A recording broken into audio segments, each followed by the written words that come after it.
Nous sommes heureux de vous accueillir avec grand plaisir en cette journée du mardi 6 octobre 2020. Il sonne 11h au studio bleu de Canal FM, la même heure qu'il fait à Radio Lumière à Neho, Radio Courtoisie à Dapan, Radio Centrale FM depuis Sokodé, Radio Sama FM qui émet depuis Niamtougou, et également Radio Daoul en pays Bassar Konkomba. Nous sommes honorés également de vous savoir très nombreux à nous écouter un peu partout sur les 5 continents, en Afrique, dans les Amériques, en Europe, en Asie et dans toutes les îles grâce à nos médias partenaires. Tout comme nous sommes accompagnés aujourd'hui par un trio de techniciens, Datevi Thomas, Géraud Dakucha et Michel Vitogbe Tomega. Au menu du club de la presse de ce jour, nous allons partager avec vous quelques brèves culturelles. Et nous allons nous atteler à préparer la rentrée scolaire et académique. C'est dans 3 semaines. Comment est-ce que on devrait déjà se préparer en matière d'orientation scolaire et professionnelle? La question sera au tapis. Et nous allons également continuer le décryptage du gouvernement Victoire Sidemeho Tomega Dogbe. Aussi bien les personnes, les ministres, que les défis que ce gouvernement devra relever.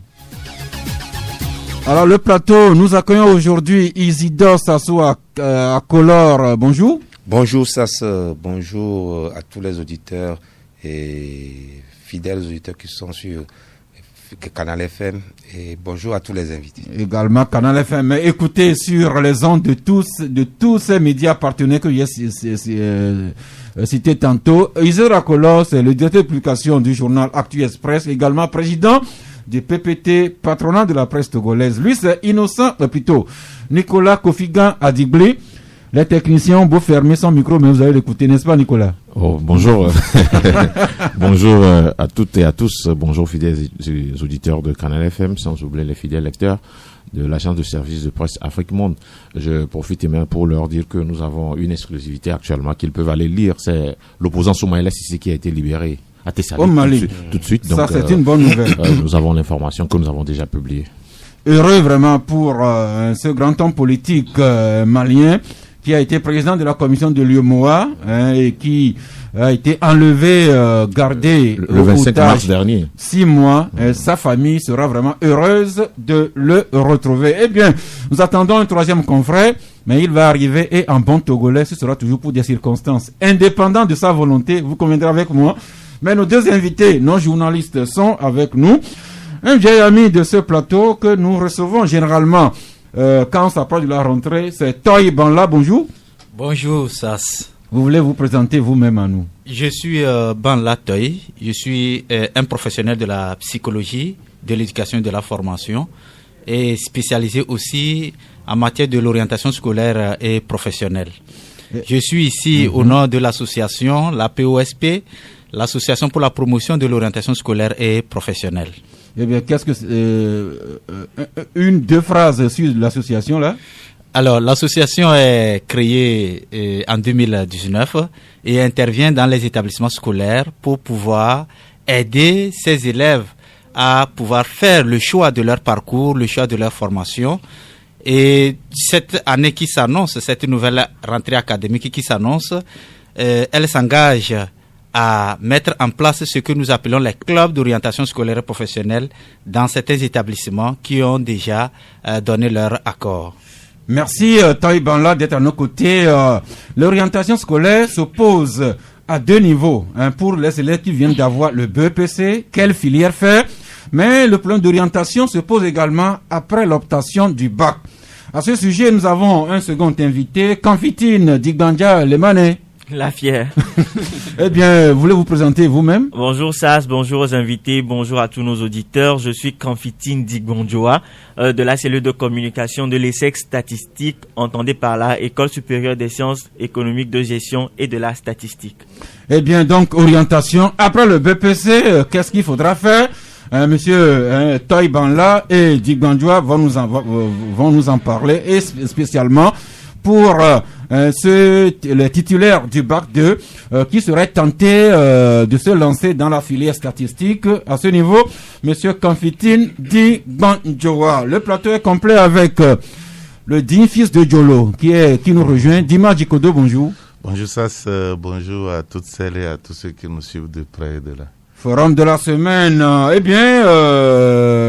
La pensée du jour, c'est Henri-Frédéric Amiel qui a écrit « Il ne faut pas employer l'idéal à nous empoisonner le réel. » Encore une fois, il ne faut pas employer l'idéal à nous empoisonner le réel. Nous allons méditer là-dessus pendant que nous découvrons rapidement quelques brèves culturelles. Et comme c'est mardi, nous parlons toujours culture. À ce niveau, l'alternative nous donne cette information que nos bibliothèques viennent de s'enrichir d'un nouveau titre. Il s'agit de Pernicieuses révélations. C'est le tout dernier livre sorti par notre compatriote Christiane Bauduit.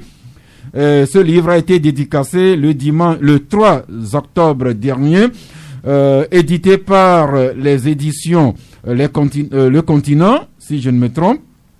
Voilà, Pernicieuses révélations, qui traite des thèmes sociaux de notre époque que rencontre la couche juvénile dans la relation amoureuse à distance. Isidore Akolo, il y a quelque temps, les jeunes femmes togolaises aimaient dire ce mot-là et similaire, c'est-à-dire être jeune fille ici au Togo et avoir son amoureux au-delà des océans.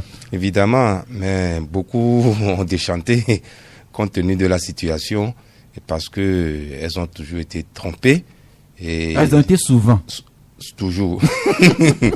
Toujours parce que nos frères qui sont même là-bas n'ont pas une vie saine. Donc il faut s'accrocher à une européenne pour pouvoir gravir les échelons. Et c'est là où celle qu'on a laissée ici découvre le poteau rose. Et c'est la déchéance. Et souvent, elles n'ont que leurs yeux pour pleurer. Eh bien, jeune dame, vous gagneriez à lire ce livre, Pernicieuses révélations de Christiane Bauduit. Et vous verrez les pièges à éviter pour ne pas déchanter demain. Autre brève culturelle, c'est l'Union pour la patrie qui nous en parle à la page 2.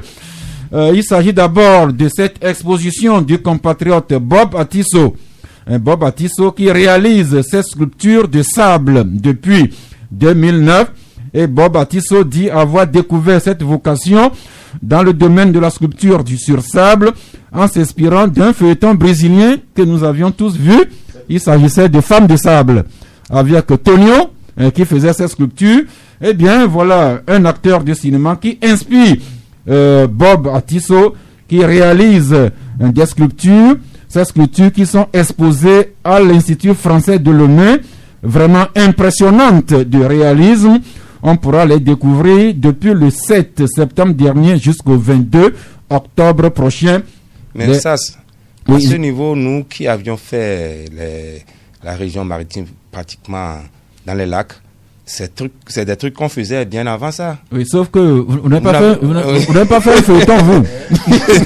Vous n'avez pas réalisé le feuilleton. Oui, mais tous ceux qui sont aux abords des rivières autres là, font des sculptures de sable. De sable. Voilà comment ce que vous faisiez comme jeu devient un art. Un art maintenant, notre compatriote Bob Atisso.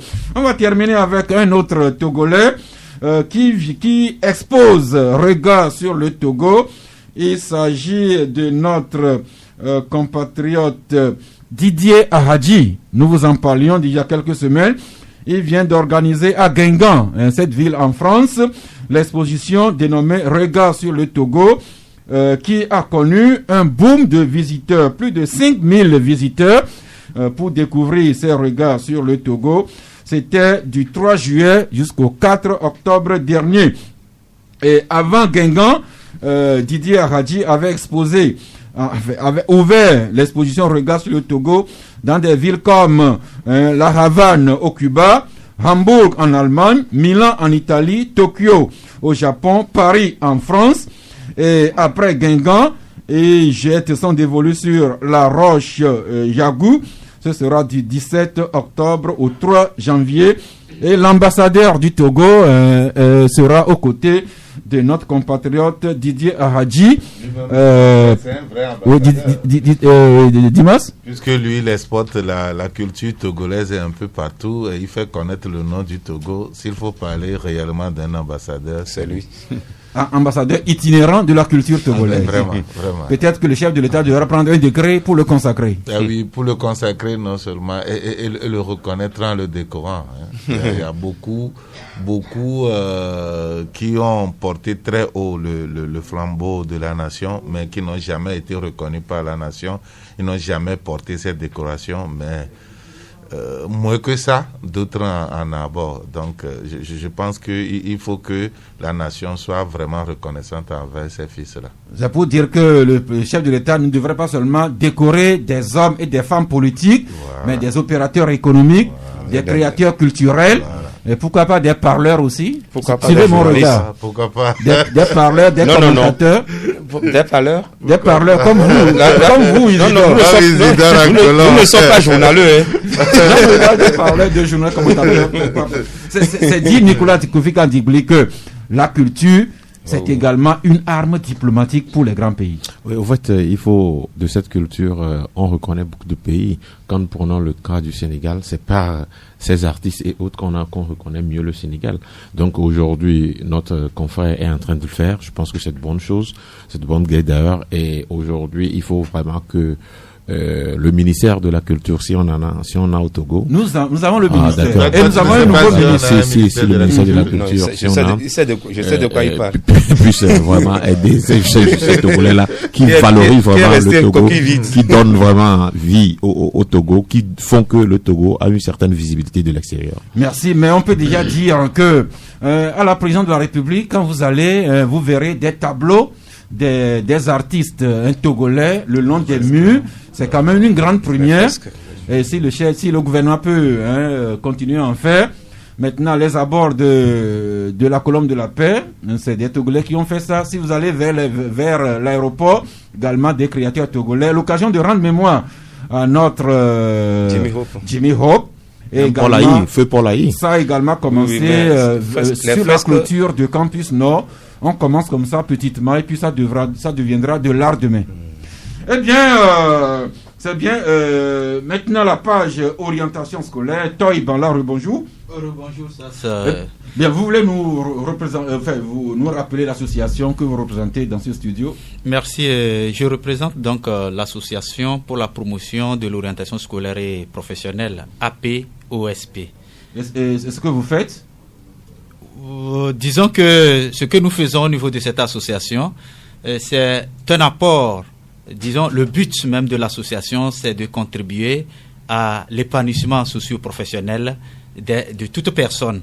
Parce que, généralement, quand on parle de l'orientation, nous avons parfois de la peine à comprendre même le sens. Et nous voulons dire que l'orientation scolaire et professionnelle est une branche de la psychologie qu'on appelle la psychologie de l'orientation. Et elle a pour but de contribuer ou d'apporter de l'aide au consultant.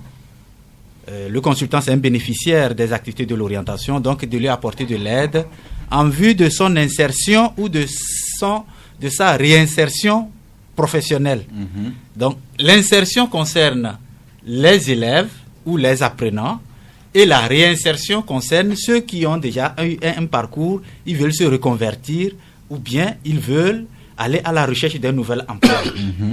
Donc, ceci étant, nous devons donc nous mettre dans le contexte pour dire que aujourd'hui, il y a un énorme vide en matière de l'orientation au Togo, et c'est ce qui a même motivé la naissance de cette association qui regroupe les professionnels en matière de l'éducation. Merci. Il y a quelques semaines, les résultats du BPC avaient été proclamés et la joie était énorme dans des familles. Le Togo a produit même des génies. Il semble que des gens ont réussi au BPC avec des moyennes qui ont dépassé le total. Des génies, mais la question va se poser, ces nouveaux brevetés, est-ce qu'ils font l'enseignement général ou l'enseignement technique? quelle filière d'enseignement devront faire ces nouveaux brevetés? C'est la question qui se pose. C'est pourquoi nous avons souhaité vous avoir avec nous. Alors dites-nous, quelles sont les pratiques d'orientation qui peuvent aider ces nouveaux brevetés et leurs parents? D'accord. Comme je le disais tantôt, la pratique, en matière de la pratique, ou bien la pratique de l'orientation scolaire et professionnelle est exercée par les professionnels de la psychologie qui ont été spécialisés dans le champ de l'orientation. Et ceci étant, ils utilisent des outils. Et ces outils sont de deux ordres. Les outils de diagnostic et les outils d'accompagnement. Ce sont les outils de diagnostic qui permettent de comprendre ou bien de recueillir des informations ou des données relatives aux aptitudes du consultant, les centres d'intérêt, la personnalité et autres. Donc, fondamentalement, et si nous n'arrivons pas à utiliser ces outils, nous allons passer à côté. Donc, ces outils sont des outils validés. Et qu'est-ce qu'il faudrait faire en ce moment-là pour ceux qui viennent d'avoir le le BPC? La question est vraiment bien posée, étant donné que ce sont des personnes, ces professionnels ne sont pas vraiment connus. Nous faisons la sensibilisation et nous pensons que les parents, les enseignants devraient quand même avoir un peu plus d'outils en ce sens. Et pour l'heure, avoir fait un choix au lycée poserait moins de problèmes, mais il faudrait qu'on leur fournisse des informations bien précises sur les différentes séries, sur les différents enseignements. Il ne suffit pas de leur parler de l'enseignement technique, de l'enseignement général, mais concrètement, quelles sont les différentes séries? Quel est le poids de chaque matière au niveau de ces séries? Et quelles sont les conditions pour réussir chaque série? Au moins, si nous pouvons leur parler de ces informations, leur apporter ces informations, elles pourraient vraiment les aider. D'autant plus qu'il serait très difficile d'apporter cette aide de diagnostic à tous ces élèves qui permettrait d'extraire les informations relatives à leur centre d'intérêt. Donc, pour leur fournir suffisamment d'informations. Mais maintenant, ceux qui sont dans nos différents rayons, ils pourront quand même bénéficier de ces accompagnements. Eh bien, nous avons au niveau officiel une direction de l'orientation scolaire et professionnelle, mais les spécialistes sont en nombre très insuffisant. Et pour les compléter, il y a l'association AP-OSP. Justement, M. Banla, qu'est-ce que votre association prévoit pour accompagner, pour aider les élèves qui viennent d'avoir le BPC et le Bac 2? Alors, ceux qui n'ont pas encore le Bac 2, ils l'auront certainement, puisqu'on n'a pas encore donné les résultats du Bac 2. Alors, pour notre association, nous comptons apporter, organiser des séances d'entretien, les entretiens d'orientation, avec l'application de tous les outils dont j'ai évoqué tantôt. Et également, nous comptons leur donner un peu plus d'informations sur l'ensemble les sensibilisations pour ceux qui ne seront pas disposés à se faire accompagner par des entretiens et vont suivre des informations sur les différentes séries, des différents enseignements, comme j'étais en train de le dire. Parce qu'en réalité, l'accompagnement ou l'entretien pour pouvoir faire le choix d'un parcours nécessite plusieurs séances. Et ce n'est pas en une seule séance qu'on peut faire une séance d'orientation. Encore moins, il n'avait pas encore des informations au préalable. Et de façon générale, le minimum, c'est 6 séances à raison d'1h30 par séance. Alors, au-delà de ces différentes informations que nous mettrons à leur disposition, nous comptons organiser des initiations en informatique pour ceux qui vont faire surtout le bac. Comment est-ce qu'on peut suivre des formations en ligne, comment est-ce qu'on peut s'inscrire en ligne. Et nous comptons également leur fournir des informations sur le système LMD et la vie à l'université. Les gens ont des représentations souvent très négatives du système LMD, alors que si le système LMD était vraiment bien appliqué, on devrait arriver à un niveau de d'accumulation de compétences très élevées que nous allons faire valoir sur le marché de l'emploi. Alors, au-delà de ces informations, la vie à l'université, il y a certains étudiants, certains bacheliers, quand ils arrivent, aujourd'hui on a beaucoup de sièges qui sont installés à l'université. Ils s'y installent, et quand je prends le cas de l'université de Lomé bien sûr, ils s'y installent, ils peuvent avoir le cours à 8 heures et finir à 10 heures. Ils vont reprendre vers 16 heures. Dans l'intervalle de temps, qu'est-ce qu'il faut faire? Certains pensent que c'est un moment de repos, alors que tout a été bien calculé pour que ces heures-là soient consacrées aux activités de recherche, aux exercices, pour pouvoir se faire des compétences assez utiles. Autant de bonnes choses, de bonnes intentions que vous avez. Alors, Monsieur Banla, si quelqu'un voudrait vous approcher pour en savoir davantage, vous avez des coordonnées. Cherchez le temps que nous nous tournions vers notre second invité, Kamfitine Dingandjoua. Rebonjour. Bonjour Sas. Eh bien, vous, votre spécialité, c'est plutôt les statistiques pour les candidats qui ont ou qui auraient le bac 2 incessamment. Alors, en une phrase, c'est quoi la statistique? La statistique est une science fille des mathématiques qui a pour objet l'étude des phénomènes au travers donc de la collecte des données, leur analyse, leur traitement, leur interprétation et maintenant leur présentation en vue qu'une tierce personne puisse poser une action donnée. Mais quand on parle des statistiques au pluriel, ça fait donc référence à un ensemble de données numériques qui sont inhérentes à un domaine d'activité donné tel que la population d'un pays, le PIB et tout ce qui va avec. Alors au niveau de l'État, nous avons l'INSED, l'Institut national des statistiques, études économiques et démographiques. Nous en parlons souvent. Alors, voulez-vous nous rappeler un peu l'importance de la statistique dans la vie d'une nation? La statistique, elle est importante à bien des égards, non seulement parlant d'une nation, mais au niveau mondial. Ban Ki-moon disait en 2010, lors de la journée... Ban Ki-moon, c'est le secrétaire général de l'ONU, l'ex-secrétaire général de l'ONU. L'ancien. Oui, l'ancien. Donc en 2010, il disait, lors de la journée mondiale de la statistique, que la statistique est indispensable pour le développement économique, y compris pour les efforts de réalisation des objectifs du millénaire pour le développement. Parce que c'était encore au temps des OMD. Parce que pouvoir parler de pauvreté, pouvoir éradiquer la pauvreté, il fallait avoir des données statistiques sûres. La statistique permet donc de pouvoir définir, quantifier le développement. Et quand nous parlons de développement, qu'il soit économique ou social, ça fait donc référence à l'ensemble des mutations positives observées dans un domaine donné. Et quand on parle de mutation, on parle de déplacement. Quitter un point A pour un point B.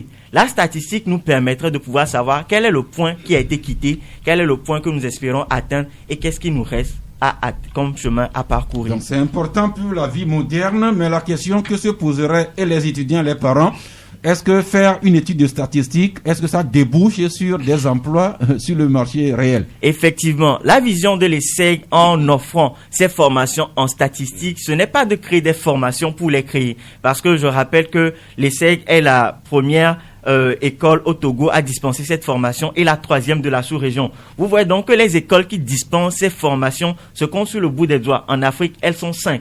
Pouvoir donc offrir une formation innovante qui répond aux besoins du marché de l'emploi.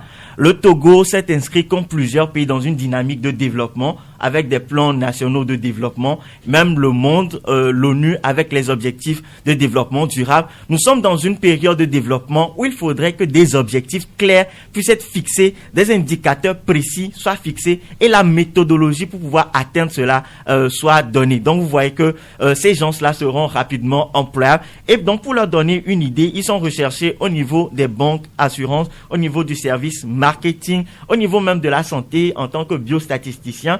Au niveau, ils peuvent jouer le rôle de conjoncturiste, ils peuvent jouer le rôle d'actuaire, chargé d'études data mining, chargé d'études crédit risque. Vous voyez, tant de métiers, tant d'ouvertures qui sont offertes aux statisticiens. Tant de métiers, tant de domaines. Dieu merci, vous le disiez, le Togo a la chance d'avoir une école spécialisée, l'ESSEC. Je présume que l'ESSEC à toutes les certifications officielles des ministères en charge de l'enseignement supérieur. Effectivement, avant que l'ESSEC donc ne puisse exercer son activité, nous avons reçu les agréments qui sont donc indispensables à l'ouverture de nos filières. Et je rappelle que l'ESSEC est en partenariat avec l'INSET, comme vous l'avez mentionné, l'Institut national de la statistique, des études économiques et démographie, en vue de pouvoir permettre une insertion beaucoup plus facile de nos étudiants en faisant des stages. Nous sommes en partenariat avec l'Université de Lomé, nous sommes en partenariat avec la Chambre de commerce et d'industrie du Togo. Tous ces partenariats garantissent quand même une certaine reconnaissance de notre diplôme, que ce soit au niveau national et à l'international. Et par-dessus de cela, les enseignants qui interviennent dans les écoles de statistique de la sous-région sont les mêmes qui interviennent chez nous. Et nous avons au moins 12 professeurs titulaires et professeurs agrégés dans notre corps professoral. Eh bien, quel est le profil du candidat titulaire du Bac 2 pour s'inscrire à l'ESSEC et quelles conditions ce candidat devra-t-il satisfaire? Et donc, l'admission dans ces filières de formation statistique est sur la base d'un concours d'entrée. Et donc, pour pouvoir passer le concours d'entrée, c'est à 2 niveaux. Pour ceux qui veulent intégrer d'abord le cycle licence et pour ceux qui veulent intégrer le cycle master. Pour ceux qui veulent intégrer le cycle licence, il faudrait avoir fait une série scientifique C, D, E, F ou équivalent. C'est-à-dire que Dimas et moi, de facto, nous sommes exclus avec notre Bac A. Ah, c'est la dure loi de la science. C'est pas évident. Hein. C'est la dure loi de la science. Oui. Et donc, il faudrait donc avoir fait ces séries-là. Et pour ceux qui veulent intégrer le niveau master, il faudrait avoir fait une licence en mathématiques, en économie ou en informatique, ou soit être en 3e année de licence dans les filières précitées. Et comme ça, et pour les autres conditions, on approche l'école, on en est informé. Oui, pour les autres conditions, vous approchez l'école, il faudrait une demande d'inscription sur la liste des candidats, des copies légalisées de la carte d'identité, du certificat national d'identité, du certificat de naissance, de l'acte de naissance, et l'attestation d'inscription en 3e année ou de l'attestation de licence des filières mathématiques, informatique, économie pour ceux qui veulent intégrer le cycle master. Et pour ceux qui veulent intégrer le cycle licence, il faudrait un certificat d'inscription en classe de terminale, parce que nous offrons la possibilité aux candidats qui sont en terminale de pouvoir postuler pour ne pas perdre une année. Si jusqu'au 20 et 21 octobre, les résultats du bac ne sont pas encore proclamés, ils ont la chance, grâce à leur certificat d'inscription en terminale des séries C, D, E, F ou équivalent, de postuler, de candidater pour pouvoir passer le concours. Donc nous parlons statistique, mais l'ESSEC offre différentes filières. Oui, l'ESSEC offre différentes filières. Notre vision, c'est de pouvoir construire un monde émergent. Et pour ce faire, nous nous sommes spécialisés dans 2 domaines précisément, les sciences économiques et de gestion d'un côté et la statistique de l'autre. Et parlant même des sciences économiques et de gestion, nous sommes en partenariat avec l'Université de Lomé, offrant le même curricula de formation avec les mêmes enseignants, ce qui permet une plus grande mobilité entre les étudiants des FASEC des universités publiques vers ESSEC statistique. Merci, mais vous restez à nos côtés quand les auditeurs voudront en savoir davantage. Aussi bien M. Toybanla, mais déjà Isidore Akolo a une question pour vous. Non, pour les deux. D'abord, commençons par le conseil d'orientation. Oui. Est-ce qu'aujourd'hui, cette activité est encore mise en valeur? Je me souviens d'un certain Covidien, à l'époque, qui est un directeur de la structure. L'école du plateau. Le Grand Collège du plateau. Oui, plateau. Non, pas ce Covidien là. L'Institut Montesquieu. Samaritaine. Ok. Oui. D'abord, la question, vous allez répondre. Est-ce que l'orientation est toujours d'actualité? Est toujours d'actualité. Et est-ce que l'université n'a déjà pas pris le pas sur vous, puisque l'université de Lomé regroupe, elle fait des séries de formation aux nouveaux bacheliers de l'orientation pour leur dire les filières et autres là. Merci. À l'endroit de M. Digbanjoua? Oui, là c'est encore un peu plus compliqué. Est-ce que l'informatique n'a pas pris le pas sur les statistiques? Merci. Avec le data. Alors très rapidement, monsieur Banla. Non, tu permets avec le big data. Et il y a des applications aujourd'hui, il y a des logiciels aujourd'hui qui te sortent les écartifs, les Camembert, toutes ces choses-là. Est-ce que vous avez intégré ces données dans la formation ou c'est ce que la statistique dans qu'on faisait, on faisait les démonstrations, toutes ces choses-là? Merci. Ils vont vous répondre. Toi, Banla? D'accord. Pour aller très rapidement, je voudrais dire qu'il y avait une classe d'orientation qui avait totalement disparu en 2004. Et avec un arrêté ministériel, il y a une nouvelle, un nouveau service qui a vu le jour en 2012. Alors nous, particulièrement, nous disons que en réalité, on ne peut pas avoir un système d'éducation sans un programme d'orientation. Nous l'avons dit plusieurs fois, même jusqu'à nos publications. Alors, ceci pourquoi ? Parce que si il n'y a pas d'orientation, les élèves ne peuvent pas avoir un projet, ils ne savent pas qu'est-ce qu'il faut faire concrètement. Alors, quand vous demandez si c'est encore d'actualité, oui, c'est même maintenant. Maintenant que il y a beaucoup d'informations, on ne sait pas comment les filtrer. Vous allez vous demander, est-ce que ceux qui ont de très bonnes notes, ils ont la possibilité, ils ont encore besoin de services d'orientation? Je vous dirais oui, parce que il y a ce que nous appelons l'indécision, et l'indécision est à la porte de presque tous les élèves. Autrement dit, jusqu'à l'orientation 90%, est toujours d'actualité. L'orientation est toujours d'actualité et elle sera davantage. Merci. Alors, et pour finir, il demandait si l'université n'a pas pris le pas sur nous. Loin de là. L'université, nous travaillons pour pouvoir préparer les élèves à l'arrivée à l'université. Et l'université, ce que l'université fait, ne fait que fournir quelques grains d'informations aux bacheliers. J'ai même envie de dire que l'université gratte l'écorce de l'écorce encore. Parce que les informations qu'elle donne, c'est encore très insignifiant pour permettre à un candidat de pouvoir se décider. Mais ces informations sont utiles. Merci. Alors vous, Kanfitine Digbanjoa, est-ce que les logiciels informatiques ne rendent pas caduques ou bien oui, voilà. inutile une formation en statistique? Non, je dirais un non véhément parce que il y a tout récemment l'INSEE qui avait organisé un concours qui permettrait donc de pouvoir envoyer des élèves brillants aller se former à une école de statistique à Yaoundé. Et quand nous faisons notre formation en vertu des partenariats que nous avons avec les institutions de la place, les élèves ou étudiants de l'ESSEC statistique vont à chaque fin d'année faire 3 mois de stage professionnel. Ça veut dire qu'ils sont très recherchés, sollicités par l'INSEE ainsi que par les institutions partenaires. Si les informaticiens et les logiciels pouvaient validement les remplacer, je pense que nous n'aurons pas cette forte demande et cet intérêt-là vis-à-vis de l'école. Donc les statisticiens ont encore leur place. Merci. Et il est 11h32, nous allons passer à l'actualité sociopolitique, quitte à ce que on puisse revenir avec l'aide des auditeurs.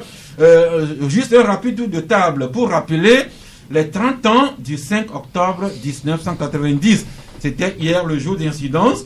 Nous en avons parlé au club de la presse, mais aujourd'hui, beaucoup de journaux sont revenus là-dessus. Commençons par l'Alternative, qui publie une grande tribune intitulée 5 octobre 90, 5 octobre 2020, la grande révolution inachevée de la jeunesse togolaise. L'Indépendant Express à la page 4, lui titre 5 octobre 90, 5 octobre 2020, démocratie, après 30 ans d'échec, le dernier mot revient au peuple. Et l'Indépendant Express jette un regard rétrospectif pour mieux définir de nouvelles orientations pour l'aboutissement de la lutte du peuple contre un système qui n'a que trop duré. Hier, nous avons sans doute vu la déclaration sortie par l'association pour la promotion de l'état de droit, co-signée par son président Jovi Gali, et également Maître Zeus Ajavon et Jean Yaovi Degli, qui nous rappellent des souvenirs émouvants. Liberté, aujourd'hui, nous écrit que la dynamique, Monseigneur Kodjo, lance un appel à la mutualisation des énergies. La dynamique, Monseigneur Kodjo, qui appelle les partis politiques de l'opposition à accepter l'idée d'un moratoire sur les ambitions et intérêts partisans légitimes pour qu'ensemble nous puissions provoquer l'alternance. 3 points de suspension, et circule également une déclaration que l'Union des forces de changement a sortie en mémoire de ce jour historique du 5 octobre 90. Tour de table avec Isidore Akolo. Bon, il y a des acteurs clés. Nous étions plus des observateurs à l'époque. J'étais à l'université quand le 5 octobre a éclaté. Et on salue la mémoire de ceux qui sont tombés ce jour-là. Et je pense que Dimas était un acteur. De même que ça, c'est lui-même. Donc, c'est grâce au 5 octobre qu'on a toutes les libertés que nous avons aujourd'hui. C'est l'acquis primordial que nous avons. Même s'il n'y a pas l'alternance au sommet de l'État, au moins on a gagné quelque chose qu'on a toujours cultivé. Juste rappeler que nos aînés à l'époque étaient obligés d'écrire des tracts qu'ils distribuaient nuitamment en se cachant. Aujourd'hui, nous nous posons en plein midi et nous animons, nous écrivons des journaux, nous faisons des émissions radio, télévision, nous pouvons même critiquer Gilchrist Olympio, Faure Gnassingbé et quiconque sans être inquiété. Et à l'époque, on appelait les tracts à Doménou. Les partis politiques peuvent s'organiser et avoir une activité ouverte, les associations. Alors, il y a ces libertés, mais Dimas, mais la grande soif encore non satisfaite, c'est l'alternance au sommet du pouvoir politique. Moi, je suis tenté de dire tout de suite que, Isidore a tout dit, sauf que mon papa dit que le charlatan qui ne sait pas prédire l'avenir, c'est lui qui dit que, mais c'est ce que l'autre a déjà dit. Donc, il faut que j'ajoute quelque chose toujours pour dire que moi je ne suis pas très content quand des gens présentent ce qui s'est passé, la révolution qui est née à partir du 5 octobre comme un échec aujourd'hui. Je pense que il y a plus d'acquis que ce qu'on peut comptabiliser comme échec. Et vous avez dit, c'est peut-être l'alternance. Et l'alternance, ça dépend de la façon dont on veut la concevoir. Pour d'autres, ce n'est pas Faure Gnassingbé qui est au pouvoir depuis 1960. Et donc, il y a eu alternance. Mais maintenant, vous voulez parler d'alternance au niveau du parti politique qui dirige le pays jusqu'à maintenant. On vous dira aussi qu'il n'y a plus le RPT. Et les partis sont incarnés par des hommes et des idéaux.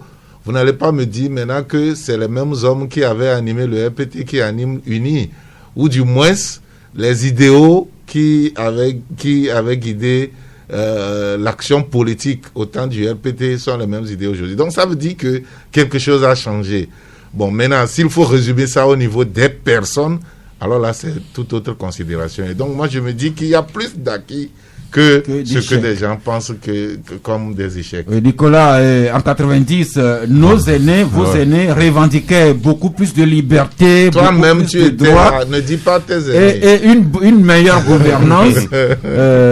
Alors, les regards que vous jetez sur ces 30 dernières années de la vie sociopolitique de notre pays. Ouais, vous savez, le mal ou bien ce qui a fait qu'aujourd'hui on puisse dire que depuis le 5 octobre jusqu'à 5 octobre 2020 maintenant, il y a plus d'échecs que de réussites. C'est simplement que quand le mouvement a commencé, on a pensé que la politique devait réaliser quelque chose et que la politique prenne le devant. Si, lorsque le jour-là, le 5 octobre, que le mouvement l'a éclaté sans politique, c'était pas les hommes politiques qui étaient devant. Je crois que c'était le peuple plus. Il y aurait plus de changements que de penser en ce moment que c'était les politiques qui pouvaient faire quelque chose. Et quand ils se sont accaparés du mouvement, vous allez voir ce qui en est sorti. Pour dire, comme l'a dit Dimas, des acquis, oui, mais l'alternance, non. C'est vrai, quand on parle d'alternance... L'alternance, pas encore. Je dis non. Quand on prend, par exemple, Faure Gnassingbé, c'est vrai, ce n'était pas lui qui était au pouvoir, c'était son papa. Moi, je pense plutôt que aujourd'hui les Togolais doivent penser plus à l'alternance, au système. Parce que nous avons un système et qu'il faut faire partie de ce système. Et quand on fera partie de ce système, c'est là qu'il pourrait y avoir de l'alternance. Parce que aujourd'hui, c'est les mêmes, on prend les mêmes affaires. Regardez la composition du gouvernement actuellement. Vous regardez ce qui s'est passé. Quand vous faites, c'est un méli-mélo. Merci. Entendez, ne me coupe pas, c'est un méli-mélo entre les gens qui reviennent et autres là. Voilà, c'est vrai, on a quand même une certaine liberté où aujourd'hui, on peut parler à la radio et autres. Mais attendez bien, il y a un système en place depuis des décennies qu'il faut sauter et c'est ce qui sera la Merci de nous amener au gouvernement Victoire Sidemero Tobenga Dogbe. Les journaux continuent à décrypter ce gouvernement. Commençons par l'Indépendant Express qui écrit les à côté du nouveau gouvernement. 3 ministres qui ont été chassés pour indélicatesse. Pour l'Indépendant Express, Noël Koutera Bataka, Marc Abli Dederue Bidamo et Kosivi et Bétognon ont commis des erreurs qui leur ont coûté leur place dans ce gouvernement. Quant à vous, Forum de la semaine, vous trouvez que dans ce gouvernement, il y a 5 ministres que vous qualifiez d'indéboulonnables aux côtés de Faure Gnassingbé.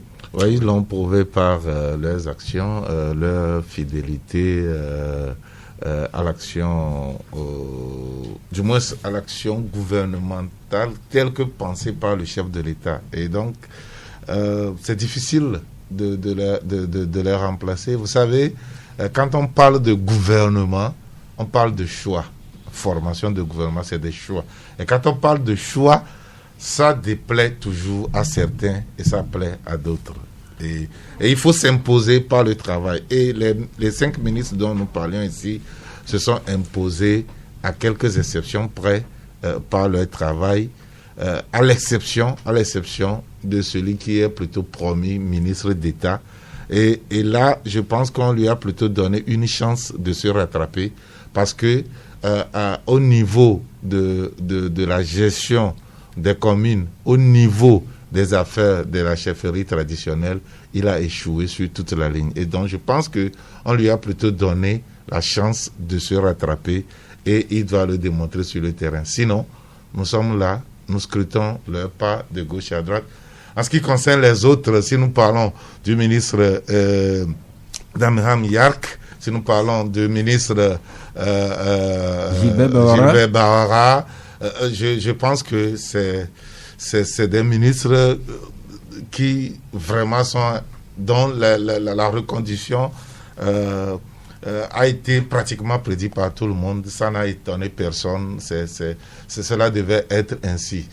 Par contre, si nous prenons le cas de mon grand frère, le ministre Puce Agbetomé, là aussi, ça a étonné un tout petit peu les gens, mais d'aucuns le qualifient d'un travailleur silencieux, sauf qu'il a été vraiment absent sur certains terrains, sur beaucoup de terrains, au moment où on devait le voir.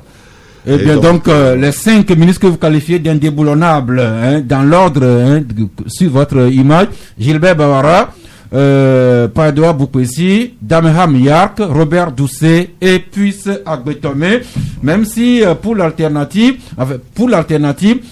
ces 5 indéboulonnables constituent le dernier cercle des fidèles pour un long règne sans fin, comme le dirait un peu Nicolas Digli. Alors, Liberté regarde également de ce gouvernement et écrit à la page 3 que dans la fonction de ce gouvernement, Faure Gnassingbé a ignoré ses alliés de la campagne. Le Liberté qui revient écrit absence de l'UFC au gouvernement, le RPT uni et les accords jamais respectés. L'UFC ne peut plus jamais être dans le gouvernement. Et pourquoi? Ça c'est clair. L'UFC incarne maintenant l'opposition, puisque le chef de file de l'opposition est le président national de l'UFC. Et donc, on ne peut pas être chef de file de l'opposition, en même temps être dans un gouvernement et conduire l'action gouvernementale. C'est antinomique, c'est incompatible. Ce n'est pas pensable politiquement. Et donc, si quelqu'un conçoit la chose plutôt comme ça, je pense que c'est lui plutôt qui est dans l'erreur. Merci. Alors, on a parlé des ministres partis, des fidèles indéboulonnables et des nouveaux qui viennent d'arriver. Ce qui amène Liberté, lui plutôt parle d'un gouvernement de marionnettes qui cache mal une monarchie militaro-clanique. Alors Nicolas, quelle est la photographie que vous faites de ce gouvernement? Et ça, c'est quand on prend déjà le gouvernement, on constate de visu immédiatement que c'est des proches qu'on prend. C'est tous ceux qui tournent autour du cercle, c'est tous ceux qui sont autour du noyau. Et vous voyez, Madame Dogbé, Premier ministre, c'est elle à Mwamba, qui était déjà là, le jeune Nachaba qui était déjà. Donc c'est comme vous comprenez, quand vous voyez que on prend les mêmes, moi c'est ce que moi j'ai dit, on prend les mêmes et on recommence. C'est pourquoi moi je dis que dans ce pays, et on parle de l'alternance. Moi je pense même que le mot est galvaudé. il faut aujourd'hui aller au-delà. C'est quoi? Faire partir le système. Je pense que quand on fera partir ce système, c'est l'alternance. Parce que quand vous voyez de loin, vous prenez du recul, vous regardez les choses, c'est toujours les mêmes. C'est le fils de celui-ci, c'est l'ami de celui-ci, c'est la copine de celui-ci. Et vous voyez que c'est ça. Vous comprenez aujourd'hui, quand Dimas me dit aussi que c'est antinomique, que l'UFC soit dans ce gouvernement, vous voyez que c'est une logique claire. Mais tenez-vous bien, Dimas a oublié que l'UFC étant responsable de l'opposition, avec c'est combien de 2 députés ou quelque chose comme ça, je sais pas combien de députés à l'Assemblée nationale, a fait partie du gouvernement jusqu'à un point. C'est récemment qu'on l'a. Donc ils ont toujours réclamé être chef de file de l'opposition et ils étaient toujours dans le gouvernement. Donc aujourd'hui, quand Dimas me dit que c'est antinomique, vous voyez que c'était antinomique depuis, mais ça a été appliqué. Mais maintenant, peut-être que les gens se sont réveillés, peut-être c'est pourquoi Dimas le dit. Bah, c'est bien, mais tenez-vous bien, aujourd'hui, quand vous voyez le gouvernement actuel, vous comprenez immédiatement que on prend les mêmes. Et on recommence. Mais ça, moi, j'aimerais, avant que le président ne place un mot, j'aimerais demander à Nicolas de me dire un seul pays où on va piocher des gens ailleurs, hors du cercle politique qui a conduit l'action jusqu'à ce niveau, on va piocher ailleurs pour venir gouverner. Ça n'existe pas. Si vous prenez le Parti socialiste français aujourd'hui, c'est le même qui laissez le Parti socialiste français en place. Aujourd'hui. Merci. Alors, vous, Isidore Akolo, vous savez, je sais que vous regardez avec intérêt ce gouvernement. Quelle est l'idée que vous faites? D'abord, c'est pléthorique. Ça, c'est la première remarque. 33, voire 34 ministres. C'est trop pour un pays qui est en pleine crise. Crise économique, crise doublée de crise sanitaire. C'est pléthorique pour moi. Et quand tu vois, c'est ce que disait tantôt Nicolas, mais c'est des fidèles. C'est des militants. Ceux qui ont contribué à quoi ou à quelque chose qu'on a fait venir. Et non, c'est ton interprétation. Et dans ça, je vois qu'il y a assez de jeunes. C'est une très bonne chose. Mais la plupart des temps, ces jeunes, quand ils arrivent, ils deviennent des nouveaux riches. Ils deviennent des nouveaux riches. Et non, il y a joli. On laisse Isidore parler. On laisse Isidore parler. Non, ça l'opulence, mais c'est l'enrichissement illicite. C'est de ça que je voulais parler. On a vu des gens, et je ne vais pas les nommer, quand ils étaient arrivés tout jeunes, mais aujourd'hui, ils ont des garages climatisés. Pour y héberger leur voiture. Vous craignez que ces jeunes ministres aillent plutôt s'enrichir plutôt que de travailler. Merci. C'est là où mon inquiétude. Merci. Bon, alors, on va laisser les ministres maintenant aller au défi. Et c'est l'Independence Press. C'est l'Independence Press qui écrit que après la jubilation, place à l'épreuve d'un mandat agité. Pour l'Independence Press, le Togo est sous crise économique et sanitaire. Il y a des revendications sociales qui se profilent à l'horizon. Les résultats de la présidentielle de février 2020, toujours contestés. Il y a encore des rassemblements politiques qui sont interdits. Et pour l'Independence Press, le Premier ministre, Mme Tomenga Dogbe, et son gouvernement auront assez de fil à retordre. En même temps que le même journal Independence Press écrit du développement à la base, à la primature, on se mélange les pédales. Et vendredi, nous avons écouté le Premier ministre devant l'Assemblée nationale. Et Dimas, vous faites l'économie de la politique générale que Mme Tomenga Dogbe a déclinée devant la représentation nationale. Nous avions vu premièrement que cette déclaration a eu le quitus du Parlement. À l'unanimité. Des 87 députés présents dans l'hémicycle. C'est pas surprenant. Pourquoi vous voulez Dimas, continue votre raisonnement. C'est une assemblée acquise à la cause du président. Il y a eu un résumé, nous avons fait un résumé succinct de cette déclaration qui tourne plus sur le développement, sur les actions à mener pour faire émerger le pays et pour employer les jeunes pour atteindre certains objectifs contenus dans le PND, le Plan National de Développement. Et donc, grosso modo, c'est ce que cette déclaration présente. Je ne pense pas que vous allez m'étouffer jusqu'au point où je ne puisse pas placer un mot à propos de la compétence qui fonde ce gouvernement. Si nous parlons des professeurs comme des professeurs Kokoroko, des professeurs Iou Majesté, Iou Ateba, des professeurs Ayewanou, Kokoroko, c'est un gâchis. Et tout ça, on ne peut pas nous dire que c'est des gens qui gravitent. C'est un gâchis, sincèrement. Selon toi. C'est selon toi. C'est une porte de sortie qu'on lui a trouvée. Dimanche d'abord, oui. Non, vous exagérez. Kokoroko,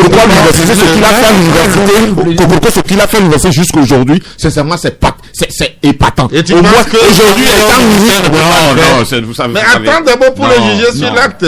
Il devait rester tranquillement là-bas et voilà quoi. Je ne peux pas les citer tous, mais pour dire que ce gouvernement est fondé principalement sur la compétence et non pas sur le militantisme, parce que tous ceux-là que j'ai cités, on ne peut pas me dire que Majesté campagne à Palimé, tu as vu Majesté ou Ateba battre campagne quelque part. Je dis Kokoroko. Le fait de battre campagne d'ailleurs, est-ce que c'est quelque chose de mauvais?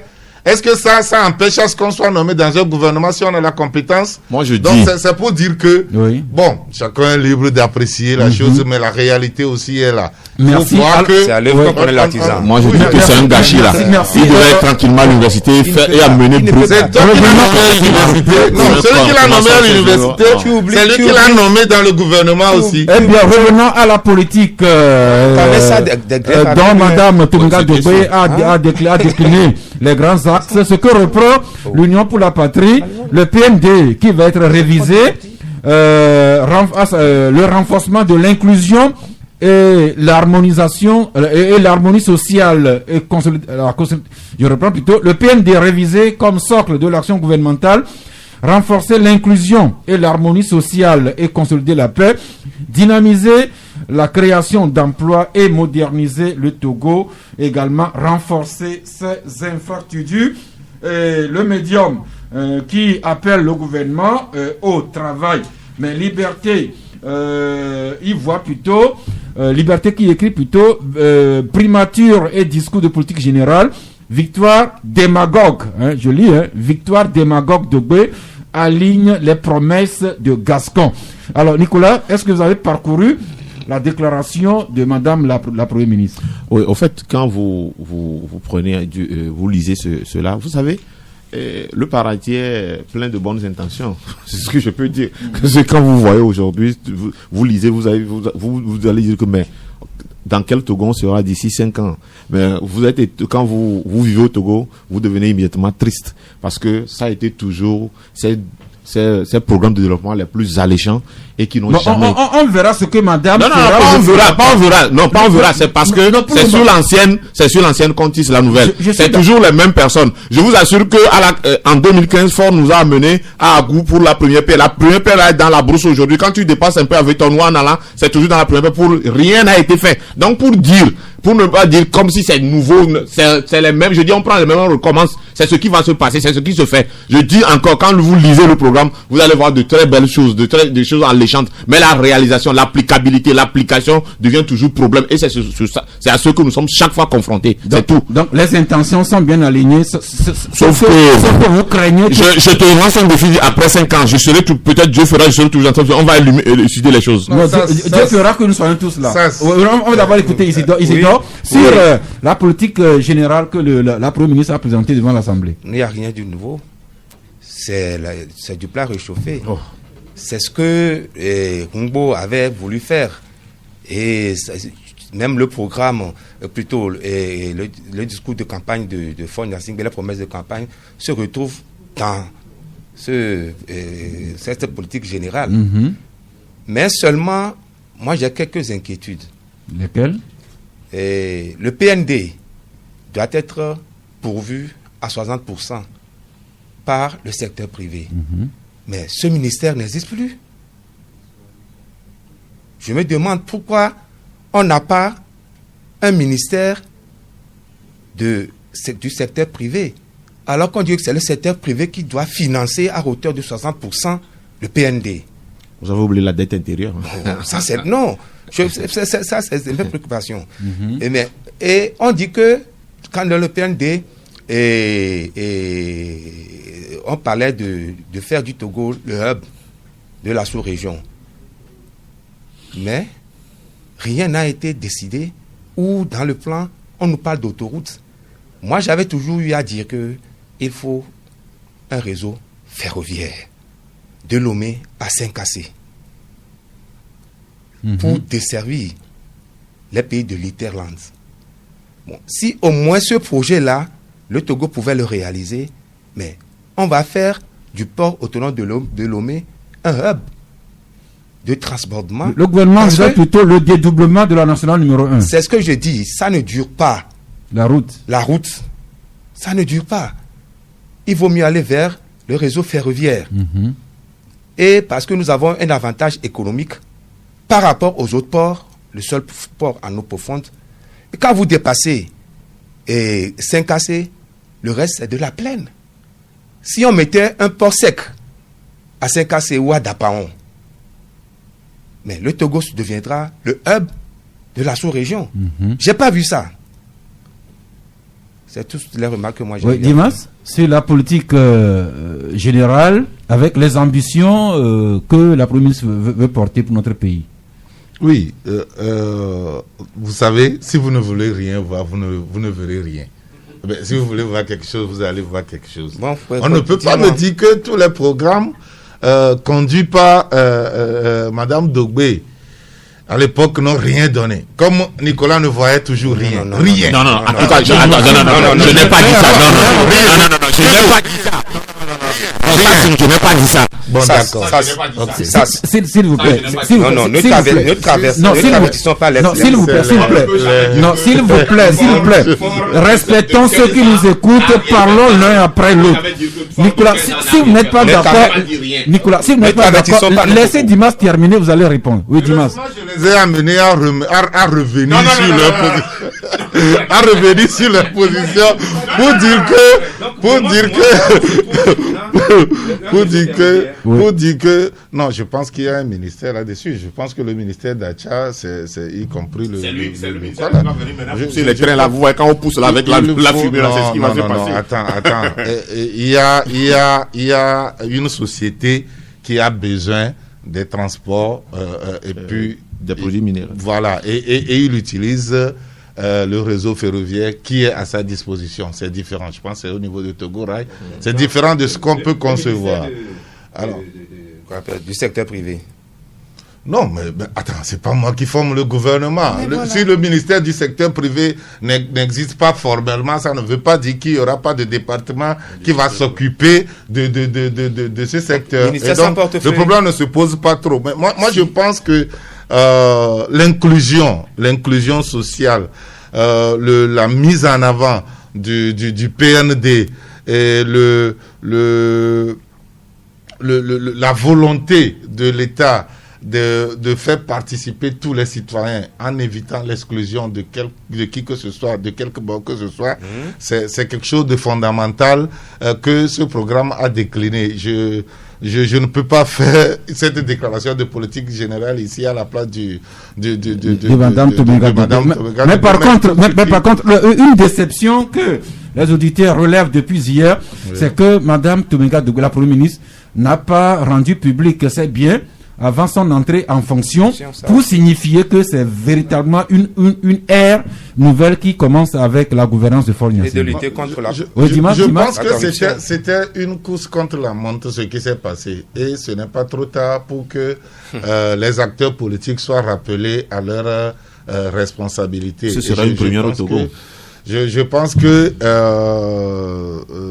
c'est une obligation constitutionnelle. Et donc je pense que tous doivent s'y plier. Et donc ce n'est pas uniquement question de Madame Tomenga Dogbe.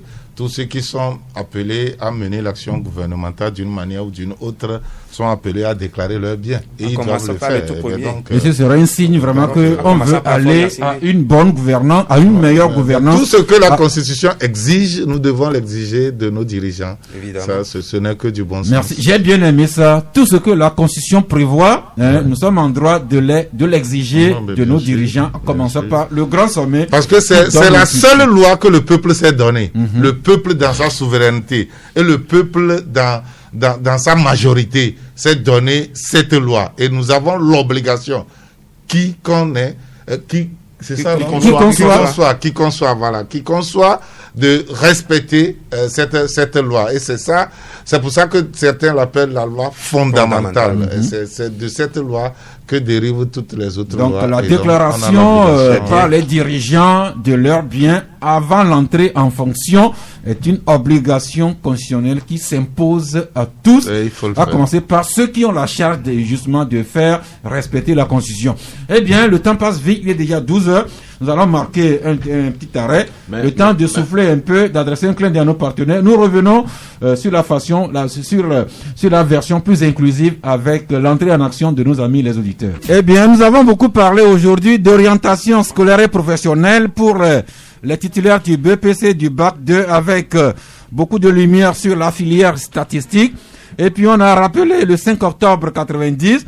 On a continué avec le décryptage du gouvernement Tomenga Dogbe et les défis qui se présentent devant nous tous. La parole est à présent à vous.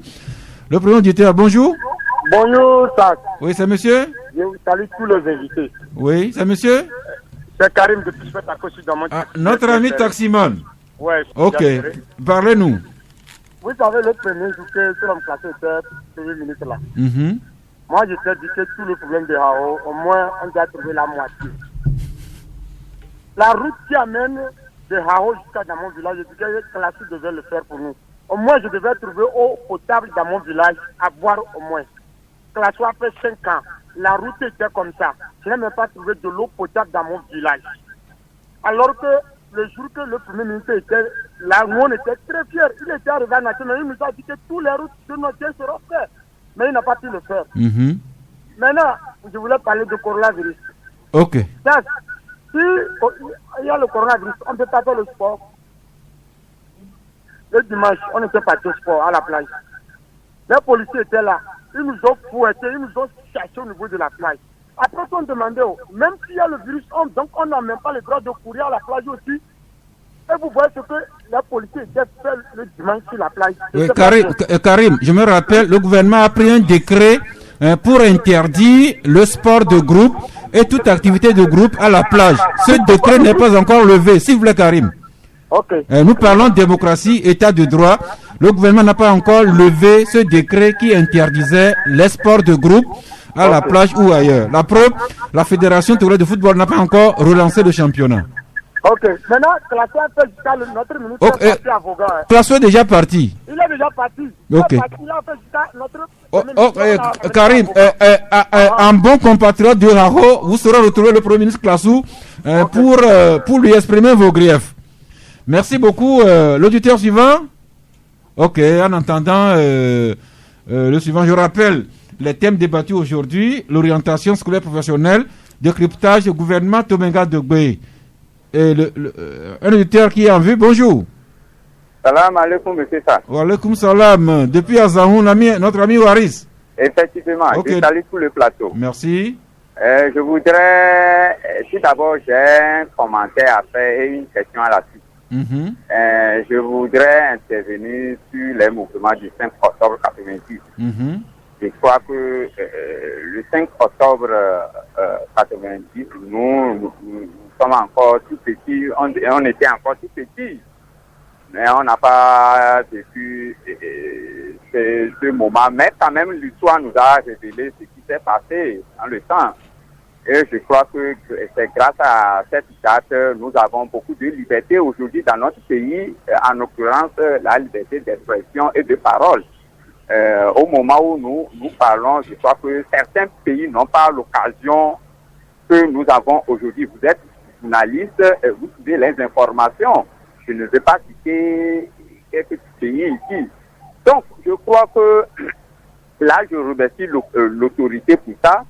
Et dans certains pays, il n'y a pas cette occasion-là, de s'exprimer. Ok, nous avons déjà certains acquis. S'il vous plaît, l'ami Waris, le temps est compté à la radio. Maintenant, ma question est que monsieur, l'autre là a posé une question qui nous a... Est-ce que quand est-ce qu'on peut parler de l'alternance au sommet de l'État, puisque le président actuel a été élu en 2005 à la suite de la mort du général Eyadema. Est-ce que là on peut parler de l'alternance? Merci. Merci beaucoup. Mais je vous en prie, l'ami Waris, qui prend la question? Est-ce qu'on peut parler d'alternance au Togo, oui, maintenant, oui ou non? La question reste en réserve. Nous prenons l'auditeur en priorité. Bonjour. Oui, bonjour monsieur. Oui, c'est monsieur? C'est monsieur Moïse depuis Zangra. Moïse? Oui. Ah, qui ressort depuis la Bible? Merci. Ok, nous vous écoutons. Je salue tout le plateau. Moi, tout juste, j'ai voulu dire que nommer, même si c'est l'audiencier de Dieu, c'est bon. Mais seulement, il faudrait qu'au moins ma tante Alama là-bas puisse sentir ça dans son assiette. Merci. Je vous en prie. Ok, notre ami a parlé en parabole. Comme c'est Moïse qui est revenu, espérons qu'au sommet de l'État, on aura compris le sens des paraboles. Un autre auditeur déjà, bonjour. Ah, il est parti avant même d'avoir commencé à parler. Un autre en ligne déjà, bonjour. Oui. Ah oui, allô. Oui, bonjour. C'est monsieur Georges. Ok, allez-y. Je salue tout le plateau. Merci. Et je voulais poser une question au dimanche là. Comme il disait que au Togo a eu une alternance là jusqu'alors là. Et le famille Nyansibé dirige le pays, ça fait plus de demi-siècle ça. Est-ce que c'est bon? Chez lui, est-ce que c'est bon? Merci. Je vous en prie. Dimas, vous avez écouté l'auditeur? Non, il ne s'agit pas. Il n'y a pas de délai de parenté en politique. Je pense qu'aux États-Unis, il y a eu des Bush qui sont passés et donc il n'y a pas de délai de parenté. C'est pas parce qu'il y a déjà eu un Nyasingbe au pouvoir que s'il y a un autre Nyasingbe, ça devient un délit. Non, le problème qu'il faut soulever, c'est le mode de dévolution du pouvoir. Le mode Isidore, oui. C'est le mode de dévolution du pouvoir qui n'a pas marché. Nous ne sommes pas dans une monarchie pour qu'on dise que le fils doit succéder au papa. Merci. L'auditeur qui est en ligne, bonjour. Bonjour, monsieur Sass. Oui. Monsieur Adama. Monsieur Adama, allez-y. Parlons des choses beaucoup plus sérieuses. Il faut que le mandat de Mme Dobé, la première des choses, c'est le foncier. Que de vieux, de retraités qui vivent dans des maisons depuis plus de 50 ans. Aujourd'hui, il y a des individus avec la collaboration, avec la complicité des juges, avocats ou huissiers et les gros bras, viennent déloger ces populations dans la rue. Les bagages, tout ça. Mais si les gens sont chez eux, même s'ils ne mangent pas aujourd'hui, quand ils sortent, vous ne le saurez pas. Il faut que ça cesse. Le gros bras, là, il y a la semaine dernière aussi, la dernière a accordé ce mois-ci. On a encore assisté à ce genre de scène. Ça, c'est malheureux. Donc, Madame Dobé doit s'atteler en urgence à régler les problèmes fonciers. Il faut qu'il tape sur la table, qu'on arrête ça immédiatement. Des petits enfants qui ne savent même pas de quoi. Des gens sont là depuis 50 ans, 60 ans. Les jeunes de combien d'âge ils viennent aujourd'hui pour dire qu'ils n'ont pas acheté, ils n'ont pas fait ça.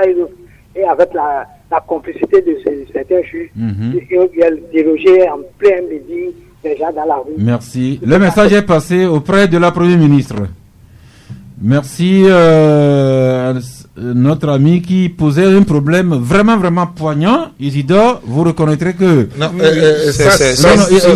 Oui, c'est une bombe à retardement. Oui. Le problème foncier au Togo, c'est une bombe à retardement. Et tous ceux qui sont au sommet de l'État ont des terrains partout ailleurs. Et on est même dans l'accaparement des terres. Je pense qu'on a créé un ministère un nouveau code foncier. Mais on va nous dire que la loi n'est pas rétroactive. Un ministère pour des réformes foncières. Ce que je voudrais dire à Isidore tout de suite, c'est que à l'époque où la question de dévolution du pouvoir était posée, tout le monde avait dénoncé. Mais malheureusement, à l'époque, nous n'étions pas en démocratie. Nous n'étions pas réellement, bien sûr, nous n'étions pas en démocratie. Et quand c'était fait, par après, c'est corrigé par les juges. Non. Les dispositions légales n'ont pas fait ce mot. On reçoit peut-être en priorité l'auditeur qui est en ligne. Bonjour. Allô? Oui, bonjour. Allô? Oui, bonjour l'ami. Allô, bonjour l'ami en ligne. Allô? Oui, nous vous recevons. Bonjour. Comment vous allez? Ça va chez nous. C'est Patrick, hein? Patrick. Ouais. Il y a un bon petit moment. Ouais, okay. Bon petit moment, vraiment. Allez-y, nous vous écoutons. Alors, d'abord, j'aimerais poser une question. Est-ce que l'émission, ça dit, on peut l'écouter encore la nuit? Il y a eu une rediffusion la nuit. À 23h. C'est à 23h, hein? Oui. Voilà, parce que parfois, les journées, nous sommes un peu pris là. Bon. En fait, moi, je vais intervenir à propos de la formation du gouvernement, quoi. Bon, ça, c'est déjà fait. Mais mon souhait était que si on voyait, par exemple, le ministre Yark à la tête de la défense, je pensais que ça allait être mieux. Et pourquoi pas la dame en question au niveau de la sécurité. Et secondo, là, est-ce que on ne peut pas avoir la police municipale comme on le voit dans certains pays aussi, pour venir en aide de la police nationale. Comme ça serait sous forme de contrat. Heureusement qu'on a fait des élections locales, on a nos mairies, tout ça là en place maintenant. Chaque municipal va disposer d'une police qui va sécuriser sa commune. Et là, je vois qu'ils viendront en appui à la police nationale. Bon, tout ça là, ce ne sont que mes souhaits. Bon, à qui de droit de voir. Des suggestions d'un citoyen que l'État, le sommet de l'État va probablement analyser. Pourquoi pas?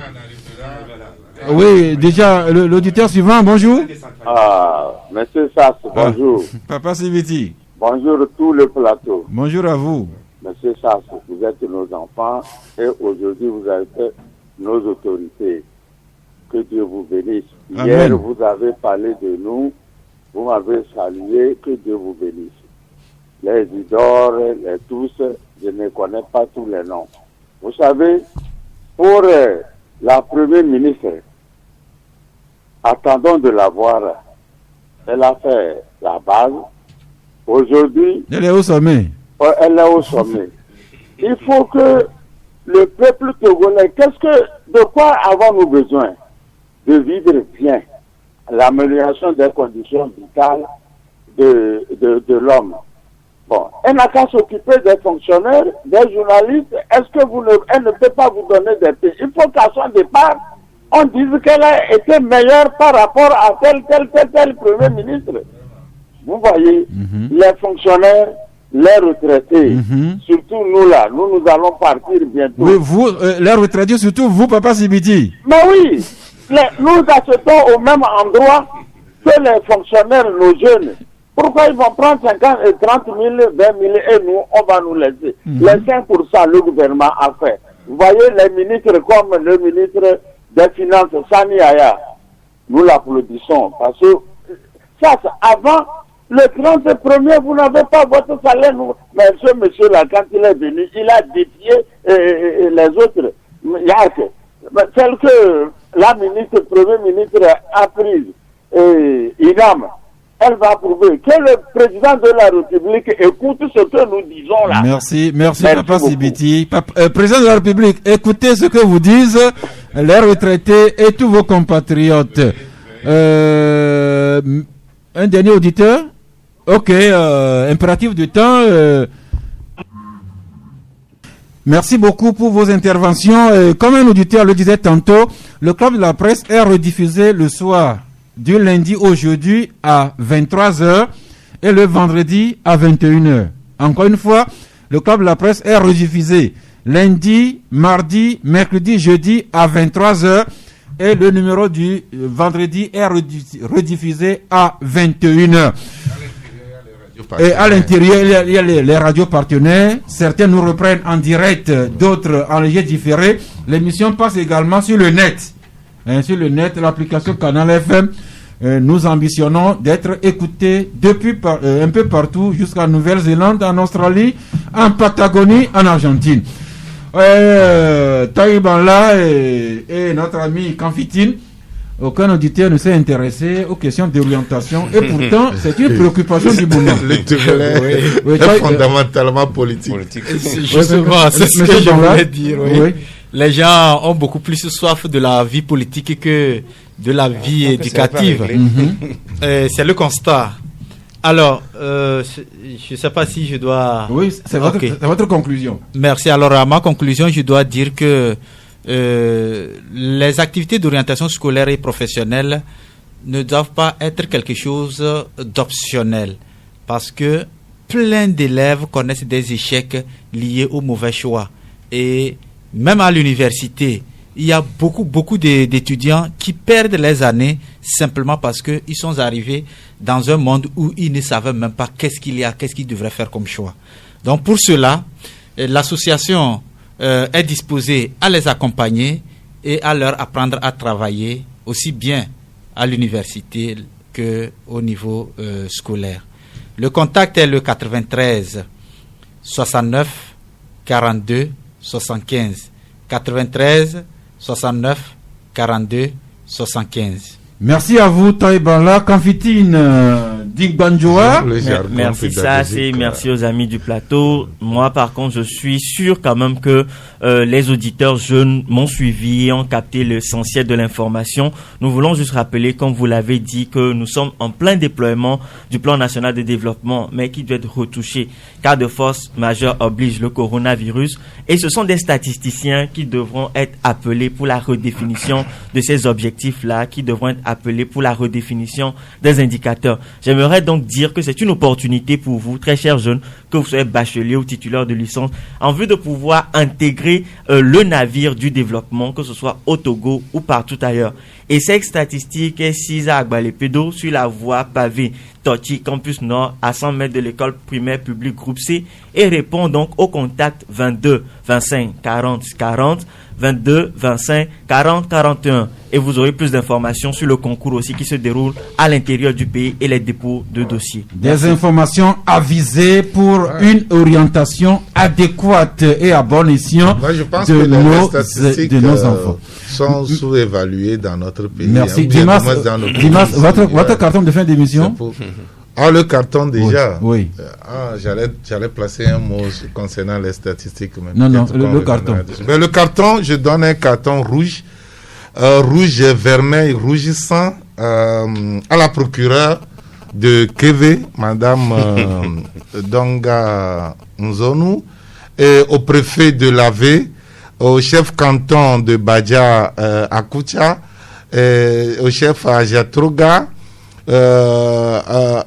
au secrétaire général de la préfecture de Lavé. Ils ont fait quoi pour mériter ce carton? Mais ils ont donné l'ordre de venir enlever une dame depuis Lomé, lui reprochant d'avoir dénoncé les ventes frauduleuses de terrain à Agoudjabadja.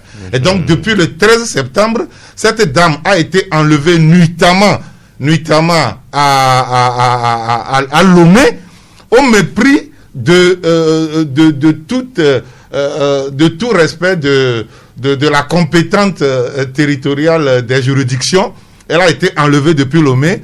Elle est restée pendant plus de 3-4 jours à la gendarmerie de Keve et puis elle est déposée à la prison de Palébé jusqu'aujourd'hui sans procès. C'est inadmissible. Et on ne peut pas rester dans tous les défenseurs des droits de l'homme, notamment la CNDH. Pourquoi pas le ministère de la Justice devrait s'intéresser à ce donc carton rouge, vraiment rouge. Merci. À l'administration locale de la ville. C'est enregistré. Isidore Akolo.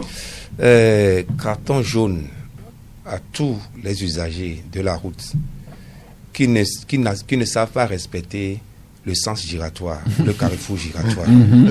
Non, ça, c'est pas possible. Oui, et ça cause des accidents. Ça cause des accidents. Carton jaune. Merci. Nicolas Kofi Gandibli. En fait, à la place de carton, j'aimerais placer un mot d'abord. Vous savez, on parlait tout de suite du foncier. Et je voulais dire, quand tu m'avais coupé la parole, que le foncier est lié au problème de chefferie. Je voulais dire ça. Si vous arrivez à Kévé, dans la partie de Kévé, dans la partie de Lavé, les terres sont spoliées d'une manière, et puis c'est des jeunes qui viennent, et puis on est ébahis. Et vous savez, quand on prend le Togo, les EV ont une organisation vraiment, c'est-à-dire correcte. Vous voyez la famille du chef, la famille de Tchami, et on ne peut pas interférer sur ça. Mais aujourd'hui, avec les politiques, on prend des gens qu'on place seulement parce que ils sont de tel parti, tel bord, et puis c'est la spoliation des terres. Et ça pose énormément de problèmes. Je pense que le ministre de tutelle qui est actuellement nommé va prendre à bras le corps ce problème de chefferie et de spoliation de terres, parce que c'est des bombes à retardement et ça crée vraiment de... Donc, carton rouge encore assez jeune. Donc, carton rouge. Notre ami taille dans la carton sur un sujet pas évoqué aujourd'hui. Monsieur Banla. D'accord. Alors, je donne le carton vert à toutes les bonnes volontés qui œuvrent ou qui s'activent à la redynamisation du système éducatif au Togo. Merci.